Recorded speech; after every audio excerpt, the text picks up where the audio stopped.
joining us today. We are talking with Mark and Angela, they would both like to speak Japanese. So that's always fun. Angela has shimmied with Kirsten Bell, eaten horse pizza, and would love to meet Rick Steve. So Mark has a collection of magic books, and he can do a card trick if you ask. And his travel advice is to do a tour first. Do that first. And today they're coming to us live from New Orleans to share about New Orleans. So welcome. Thank you. Thanks for having us.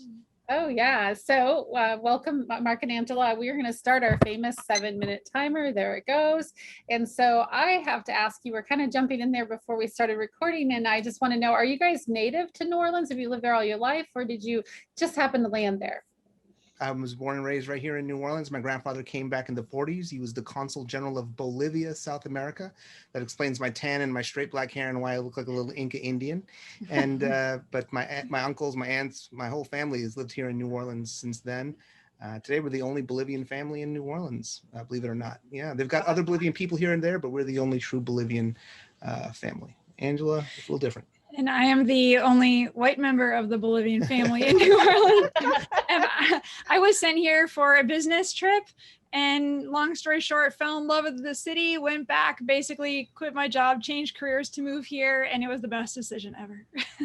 Oh, that's fantastic. Oh, that's wonderful. We got a little bit of both, right? Right, yeah. Yeah. So you guys do all these tours and you meet a lot of people that come into the city. What is something about New Orleans that surprises people when they visit? One of the biggest surprises is that New Orleans is not about Cajun food. A lot of people come to New Orleans thinking we're going to eat Cajun food, and the truth is that New Orleans is not Cajun at all. In fact, it's hard to find good Cajun food. There's only maybe a small handful of places that you can find that. That is not New Orleans. New Orleans is Creole. And when I go over that on my food tours, people are shocked to hear, oh, because we thought Cajun was New Orleans, and that's just a fallacy. That's interesting. Yeah. Yeah. That people mix the two. I would not have thought Cajun, but I think I would hear people say that. Yeah, you'll see commercials and things like that. I've heard this Arby's commercial where the guy says, we're going to go to New Orleans and have a Cajun remoulade sauce. I'm like, that's not New Orleans. And most New Orleanians are like, that's not right. That would be Lafayette, Louisiana. That's the center of the state. That's where the Cajuns actually settled in the 1700s. And that's totally different than what we eat here. But there is some Cajun food here, yes. It's mostly because the tourists want it here. But Right. But now Cajun food has bled into, and it's a component of Creole food. So that's the biggest, I guess, shocker that people get when they get to New Orleans. They find out we're not really Cajun. And I think people hear about Southern hospitality, but when they come to New Orleans, they are just shocked by how truly nice and genuine everyone is. The people here are just so friendly. Yeah, that is so true. And it's a city and it's got a lot of tourists, and you're absolutely right. I always am surprised how friendly they are. They're not exhausted by us when we show up. No, we want to show it to you. We want to feed you. We want you to be happy. That's one of the things I tell people also is if you're going to get around, try doing Uber. Believe it or not, Uber is a great way to get around in New Orleans because it's always a local, and they can't wait to share their favorite places for gumbo or red beans and rice or what have you. Whereas sometimes, a lot of times in a cab, they're really only concerned with getting you from point A to point B as quickly as possible. But the Uber drivers are just they're full of their personalized treatment there. They really want you to see what they love. What they love. That's a great tip. I love that idea, just to get it, because I've in more than one place I've had an Uber driver tell me something I would never have known, right? They love to share that kind of. Yeah, they're like the new concierges. Right. You know? What would you suggest for somebody who's a first timer? I mean, I've been a few times, but if you've never been to New Orleans, what is like the one thing you would tell them to do first, or don't miss this that people mostly miss? Yeah, I think one of the things we tell people to do is a huge don't. Don't jam pack your schedule. New Orleans is a great place to just wander, get lost, follow your nose, follow your ears, follow the music, going down the street. And you need to just spend time enjoying life in the French Quarter. You need to take a walk out in the Garden District and just admire, the beauty of the homes, or go for a loop in City Park with the trees and the Spanish moss.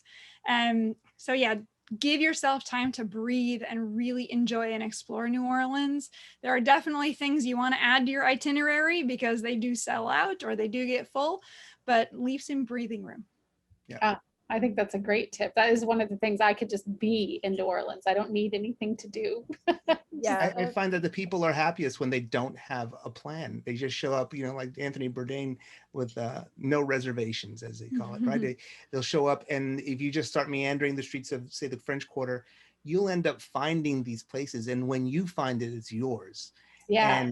And then you want to go back to go do that. It's just this more of an emotional experience when you get to have some time on your own to go experience and explore and find little things here and there.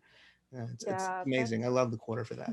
That's a great tip. I love that. So we got to talk about food before we run out of time. So tell us about some of the offbeat food places, or what you suggest to someone that's coming for food. Gosh, that's a few hours right there. Definitely bring your stretchy pants because you're going to eat. Everything has butter in it. Yeah.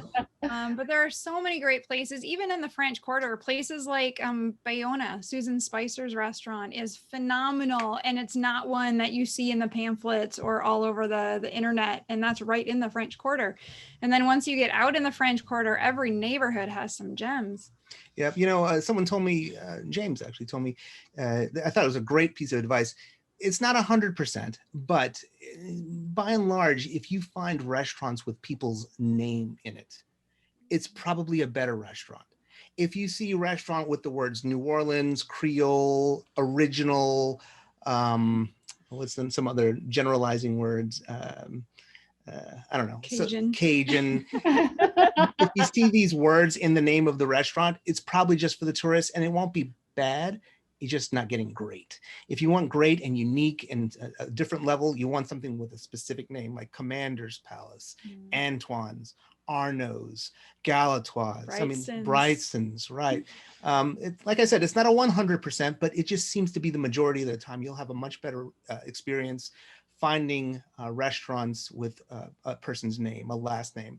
I also tell people, get away from the French Quarter if you really want to get a really good experience when it comes to New Orleans eating. The further away you get from Bourbon Street, the more authentic the experience gets. So that's good. Oh, there's our timer. That ended perfectly. I was just going to say that I'm going to use that tip, not just in New Orleans, but everywhere. Picking a restaurant with a name in it. I think that there's something to be said about that. That's a great piece of advice and something to think about, because it's a personal restaurant. Obviously, if they put their name up there, it matters to them, right? That's exactly right. Yeah. And things are popping up all the time over here. Sadly, a lot of restaurants are closing too, but then new ones are opening. So it's just there's just so much to come see, and it's every time you come, you'll have a different experience all over again. That's true.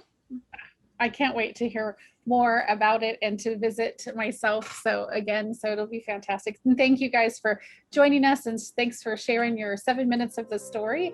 And we'll put it in the show notes, the information about your book and about the tours and so forth, and what we can share with our listeners. And so thanks for sharing with us and travel with us through real stories from real people. Thanks, guys.